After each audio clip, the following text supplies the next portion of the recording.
Good morning students, class 8 हम लोग अपना जो है नेक्स्ट चैप्टर स्टार्ट करेंगे, that is data handling.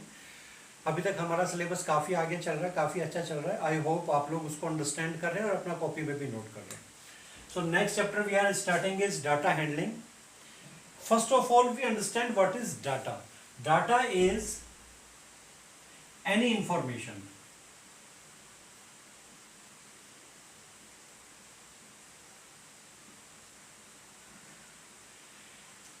whatever information we are receiving or whatever information we are collecting is called data. For example, I told you that you go to the Dirang city and you collect information about the population of the Dirang city. How many males are there, how many females are there, how many children are there.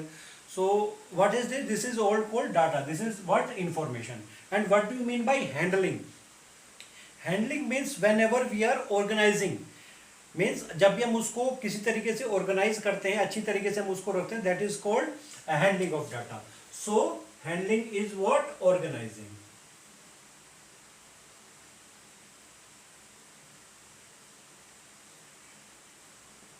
Organisation of data. ठीक है.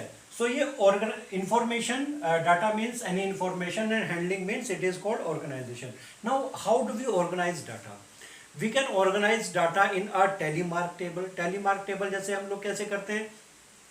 1 के लिए हम लोग एक line खींच देते हैं, 2 के लिए हम लोग एक दूसरा लाइन खींच देते हैं, 3 के लिए हम लोग 3 लाइन खींच देते हैं, 4 के लिए सपोज 1 के लिए हम लोग क्या कर लेते हैं, 1 एक लाइन खींचते हैं, 2 के लिए हम लोग क्या कर लेते हैं, 2 लाइन खींच लेते हैं, 3 के लिए हम लोग क्या कर लेते हैं, 3 लाइन खींच लेते हैं, 4 के लिए हम लोग क्या कर लेते हैं, 4 लाइन खींच लेते हैं, और 5 के लिए हम लोग क्या कर लेते हैं, we cross the 4 lines. This is one of the way to organize data. So इसमें हम लोग देखेंगे इस चैप्टर में कि हम लोग डाटा को कितने तरीके से ऑर्गेनाइज करते हैं. So we start our topic. So we start our data handling with pictograph. Pictograph, this you have already studied in your class 7. Pictograph क्या होता है? जब हम लोग किसी भी डाटा को पिक्चर के माध्यम से हम लोग ऑर्गेनाइज करते हैं. Suppose we wants to show sale of a car company for 3 months. तो हम लोग यहाँ पे पिक्टोग्राफ देखेंगे क्या होता है हमारा.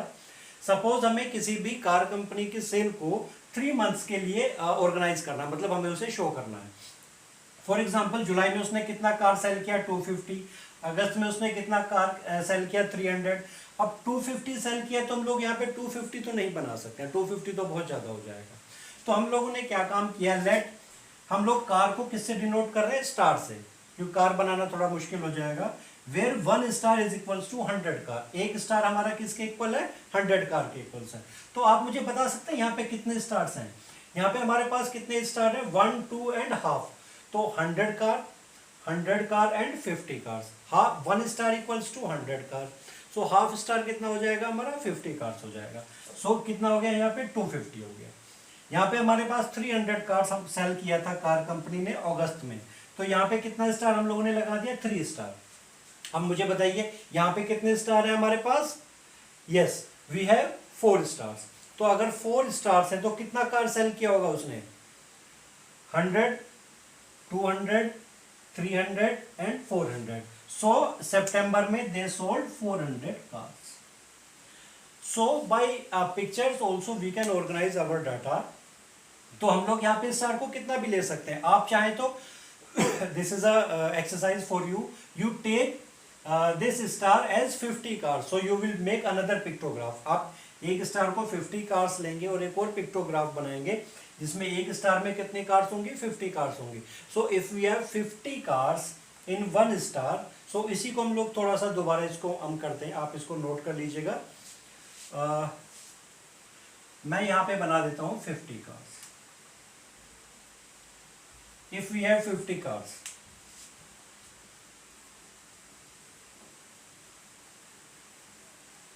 तो अगर एक स्टार को बेटा हम लोग 50 कार ले रहे हैं तो यहाँ पे कितने स्टार्स बनेंगे. तो हम लोग देख लेते हैं. देखो, एक स्टार यानी कि 50, दूसरा स्टार यानी कि 100, तीसरा star 150, fourth star 200 and fifth star is 250. So likewise you have to also draw stars for 300, 400 also. ठीक है, so this is your exercise. Okay, next students, we comes to our next concept, that is bar graph. So bar graph भी आप लोगों ने पढ़ा है. bar graph में हम लोग क्या करते हैं, इंफॉर्मेशन को डिस्प्ले करते हैं by using bars. बार हम लोग उसके अंदर, बार मीन्स जो टावर टाइप होता है उसको हम लोग क्या बोलते हैं, बार ग्राफ बोलते हैं. So display of information using bars. For example, if I want to display, I want to show the number of students in our school in various years, कि 2015-16 में कितने स्टूडेंट थे क्लास 8 में, 2016-17 में कितने थे, 17-18 में कितने थे, 18-19 में क्लास 8 में कितने स्टूडेंट थे, और 19-20 में हमारी क्लास 8 में कितने स्टूडेंट हैं. तो इसको हम लोग कैसे शो करेंगे. Suppose in 15-16 we have only 15 students in class 8, so I will make a bar. तो यहाँ पे मैं अप टू 15 तक का मैं क्या काम करूंगा, एक बार यहाँ पे बना दूंगा. It might not be so straight.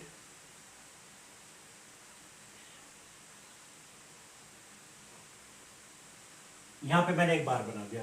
सो ये बार किस चीज को शो कर रहा है कि 2015-16 में कितने स्टूडेंट थे, 15 स्टूडेंट थे. नाउ 2016-17 में सपोज कीजिए हमारे पास 23 स्टूडेंट थे. सो 23 कहाँ तक जाएगा हमारा, 20 से 25 के बीच में. सो I will make a bar.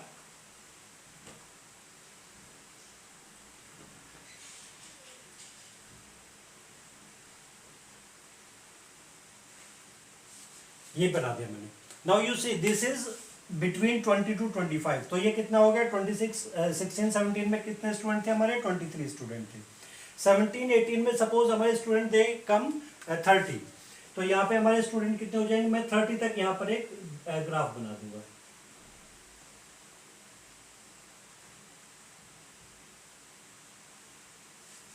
This shows number of students in year 2017-18 in class 8. ये हमारा ईयर्स है यहाँ पे, और this is number of student in class 8. 2018-19 में प्रीवियस हमारे कितने स्टूडेंट्स थे, 40 स्टूडेंट्स थे. So I will make here up to 40.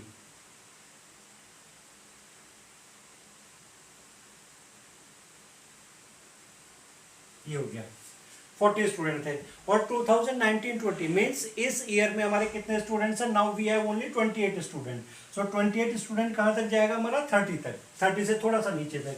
तो थोड़ा सा नीचे मैं यहाँ पे एक ग्राफ बना लेता हूँ, बार यहाँ पे बना देता हूँ. This will be,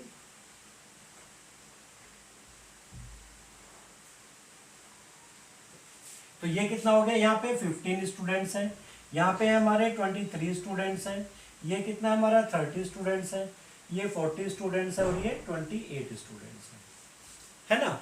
so now you see how by using bar graph we display our information. So these all things are tools. Means ये सारे हमारे क्या चीज़ है, ये मीन्स हैं अपनी इंफॉर्मेशन को डिस्प्ले करने के लिए. हम लोग पिक्टोग्राफ से हम लोग डिस्प्ले कर सकते हैं, बार ग्राफ से हम लोग डिस्प्ले कर सकते हैं. So now students, today your homework is what you have to do. I am not going to teach you much. आज आप लोगों का होमवर्क क्या है, आप लोग अपने घर में जितने भी आपके मेंबर्स हैं उनका एज आप लोग नोट करेंगे एक कॉपी में, कि किसका कितना एज है, आपका भाई बहन, आपका मम्मी पापा, ताऊ चाचा, जो भी आपके घर में उन सबका आप लोग एज नोट करेंगे. एज नोट करने के बाद by using this bar graph you will, bar graph में आप लोग यहाँ पे क्या लिखेंगे, नंबर ऑफ मेंबर्स, और यहाँ पे क्या लिखेंगे, एज. एज क्या लिखेंगे आप, कि 20 से 30 के बीच में कितने हैं, 10 से 15 के बीच में. इस तरीके से आप लोग यहाँ पे, तो मैं आपको एक बना के दिखा देता हूँ.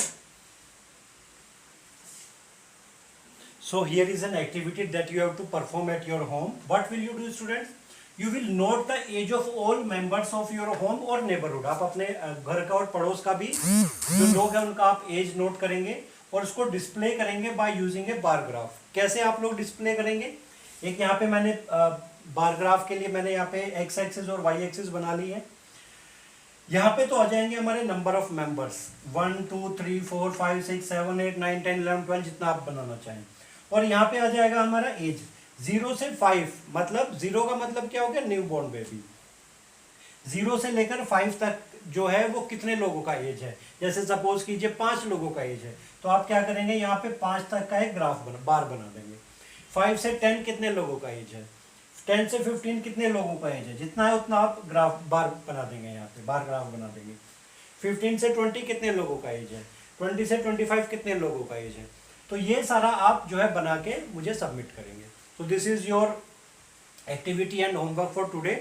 Next we will meet our new video. Thank you and have a nice day.